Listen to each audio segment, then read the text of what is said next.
So last month, AWS has introduced a new regional support for our NAT gateways, which means we don't have to manage the availability of NAT gateways for multiple availability zones. It will be managed by AWS, and there will be only one NAT gateway ID. And behind the scenes, AWS will take care of all scaling of the NAT gateways for each availability zones, right? And the regional NAT gateway will automatically expand and contracts based on the availability zones and based on the workload presence. So if we don't have any workload in any of the availability zones, it will contract the availability of that NAT gateway from that availability zone. So it will help us with cost benefit as well, right? So yeah, before jumping into AWS console and before seeing like how to provision a regional NAT gateway, let me show you how we used to manage the NAT gateways now and how it will be managed by a regional NAT gateway, right? Let's take a very basic example of how a NAT gateway would be in a single availability zone. So let's suppose we have a VPC, and let's suppose we have two availability zones, two subnets. For this VPC, we have created two subnets. One subnet would be in AZA, and the other subnet would be in AZB, right? So these two subnets are private, so we would need a NAT gateway. So yeah. So what we used to do is we used to provision a NAT gateway. Like I have seen most of the customers are using a single NAT gateway where they used to provision a single NAT gateway in, let's suppose, A availability zone in a public subnet. So this would be a public subnet in A availability zone. There will be a NAT gateway, and all the traffic from our A availability zone from the private subnets will be routed via this NAT gateway. And similarly, all the traffic from our availability zone B, the private subnet, will be routed via this NAT gateway to the internet via internet gateway, right? So this is a single point of failure. In case the availability zone A went down, there is an outage of availability zone A, all of our workload in availability zone B for the private subnet would be down, right? So this is a single point of failure, and we should not be using a single NAT gateway in a production environment. So yep. So to overcome this, what we used to do is we used to create a VPC. So this is to overcome this single point of failure. What we used to do is we used to provision multiple NAT gateways based on the availability zones that we are using. So if we are using two availability zones, we can create two public subnets, and on these two public subnets, we used to create a NAT gateway. So let's suppose this is A availability zone and this is the B availability zone.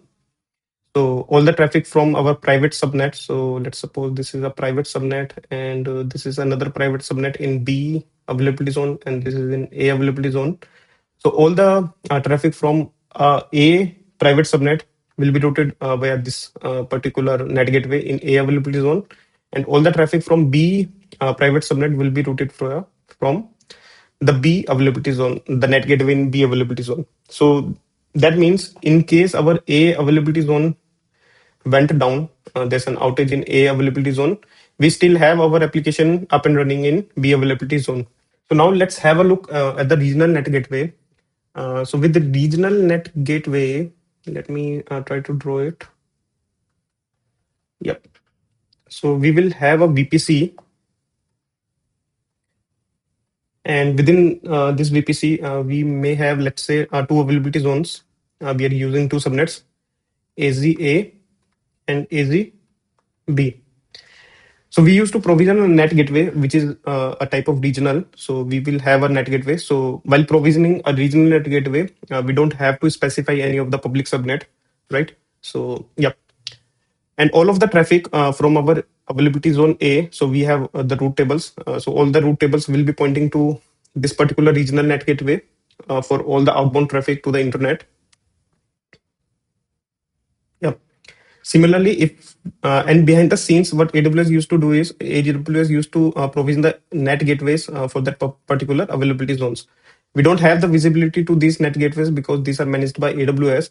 But what we used to get is we used to get the elastic IPs for these particular NAT gateways. So let's suppose the regional NAT gateway that we have here, and we are using two availability zones. So there will be two elastic IPs provisioned by AWS for us, and we can see these elastic IPs, but yeah, we don't see these NAT gateways behind the scene. And similarly, if we scale up our workload to availability zone C, we don't have to provision a new NAT gateway for it. We can just simply update our route tables to point to the existing NAT gateway. And at the same time, AWS will spin up one more NAT gateway in availability zone C behind the scenes, and we will get a elastic IP for it, right? So this is how the scaling and scaling of NAT gateway can be done using the regional NAT gateway. So I'll mention this is the regional NAT gateway.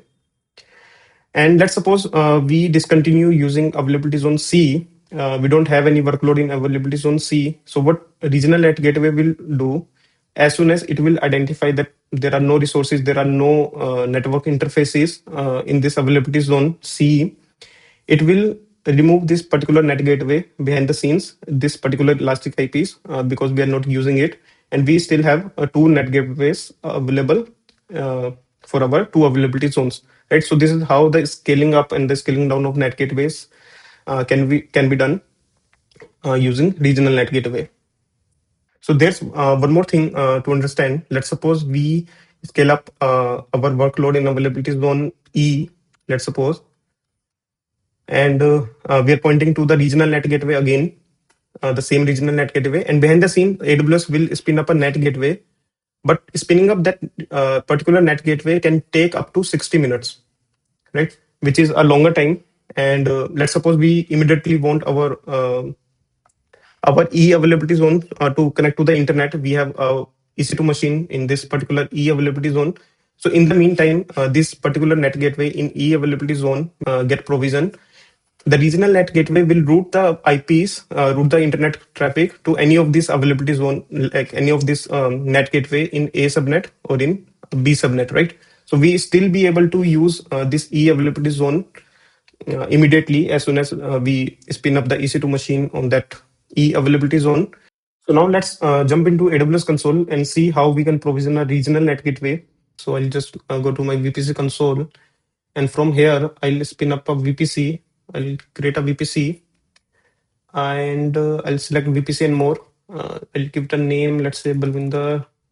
The IPv4 is fine. This is the CIDR that I'm choosing. And over here, number of availability zone, I'll select 2. A number of public subnet would be 2. Number of private subnet would be 2. In terms of NAT gateway, I'm not provisioning any NAT gateway now because I'll show you how we can provision a regional NAT gateway. But here we are getting a regional and zonal NAT gateway. So yeah, I'll select none here, and I'll just quickly create a VPC. So we have VPC in our AWS account. So now let's go to NAT gateway here, and we'll create a NAT gateway, and we can give it a name. Let's say Balwinder Regional NAT. So in availability mode, there are two types, regional and the zonal. So zonal is the one that we used to have till now, and this is the regional NAT gateway that's introduced newly. And we can select the VPC. So here I'm not getting the VPC that I have just created. Let me just refresh the page. Balwinder Regional NAT. Yep, now I'm able to see the VPC. So this is the VPC that I've just created. Availability mode would be regional. So here the connectivity type would be public. We don't have any private connectivity type with the regional NAT gateway. So if you have a requirement of the private connectivity type with your NAT gateway, so you will have to select the zonal NAT gateway in that case, right? And here, if you have seen, we haven't selected any of the public subnet because we don't have to select any public subnet for our regional NAT gateways. So I'll create a NAT gateway. So here, the NAT gateway has been created. So the method of EIP allocation is automatic, which means AWS will automatically identify any of the workload in any of the availability zone, and based on that, it will scale up the NAT gateways behind the scene, right? So AWS will identify that based on the network interfaces. If we have any network interfaces in any of the availability zone, AWS will spin up a NAT gateway in that availability zone, right? So as you can see, there's one elastic IP getting associating here. So this may take up to 60 minutes. So till then, I'll pause this video, and as soon as I'll get the NAT gateway up and running here, I'll start the video. So yeah, one of our NAT gateway has been provisioned. So if you have a look, so this particular EIP behind for that regional NAT gateway, right, is in 1C availability zone, but we haven't used the 1C availability zone. If I'll show you the subnets of my VPC, we have our workload in 1A and 1B availability zone. But the regional NAT gateway has provisioned a NAT gateway, the first NAT gateway in 1C availability zone, which is absolutely fine. I'll quickly create one EC2 instance in 1A availability zone, and we'll notice there would be one more elastic IP, one more NAT gateway will be provisioned in 1A availability zone, right? So I'll quickly create one EC2 instance here. I will give it a name, let's say 1A. This is in 1A availability zone. I'll select this one. In terms of VPC, I'll select the VPC. It needs to be in 1A private. In private subnet of 1A availability zone, I'll select the existing VPC security group, which is fine. And I'll select one instance profile so that I would be able to SSH into this particular machine using SSM. And I'll provision this instance. So in the meantime, this instance is up and running. If we'll have a look into the NAT gateway, I'll give it a couple of retries. Okay, there's one missing action item which we have missed. So we have created the regional NAT gateway, but we haven't updated our root table and trace. So which is the important thing? We should update the root tables. So all the private root tables, I'll just quickly add the entry. So it needs to be all over the internet via our NAT gateway, which is this one. Save changes. Similarly, with our 1B root table for the private subnet, needs to be all over the internet via NAT gateway. This one, save changes. So now if we'll go to NAT gateway, if we'll have a look at the IP addresses, we should be able to see one more NAT gateway available here in 1A availability zone because we have created the instance in 1A availability zone, right? As you can see, a new NAT gateway behind the regional NAT gateway is getting provisioned in 1A availability zone. And in the meantime, if I'll go to my 1A instance, and if I'll just connect to this particular instance, just to verify if I'm able to access the internet or not, because this instance is in 1A availability zone, and the NAT gateway for 1A availability zone is still in provisioning state. I should be able to access the internet. So if I'll do call ipinfo.io, so this is the IP address that I'm getting. So this is the IP address of the NAT gateway, and it will verify this is 13.233. If we'll have a look at here, so this is the IP address of 1C NAT gateway, the NAT gateway that is in 1C availability zone. So this is one of the benefit of regional NAT gateway. If we have a NAT gateway unavailable in any of the availability zone, so the traffic will be routed from the available NAT gateway, whether it is in a different availability zone, it doesn't matter, right? So that way we still be able to access the internet. Yeah. So this is one of the benefits. So as soon as the 1A NAT gateway will be up and running, all of our internet traffic from the 1A availability zone will be routed through that the respective NAT gateway of that availability zone. So yeah.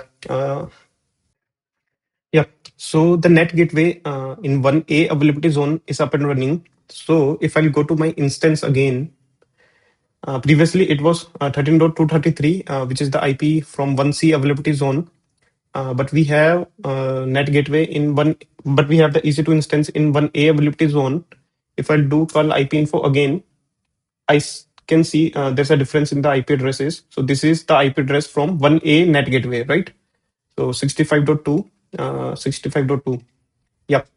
So now here we have two NAT gateways in 1C and 1A, but we have our workload in 1A availability zone, which means within a couple of minutes, maybe within 60 minutes or more than that, the NAT gateway in 1C availability zone will be decommissioned by AWS, and we have a NAT gateway in 1A availability zone. And if we scale up our workload in 1B availability zone, a regional NAT gateway will provision a new NAT gateway behind the scenes in 1B availability zone, right? So now there is a thing because regional NAT gateway behind the scene is scaling up and scaling down the NAT gateways with the elastic IPs as well. But there could be a case where we want the static IP addresses for our NAT gateway, right? So for that purpose, what we can do is while provisioning the NAT gateway, if I'll go to the NAT gateway page again, if I'll create a NAT gateway, so there are two methods of IP EIP allocation. One is automatic, which is managed by AWS, and one is manual.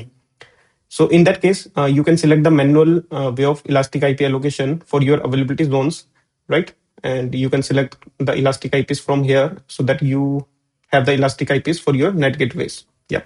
So there's one more thing.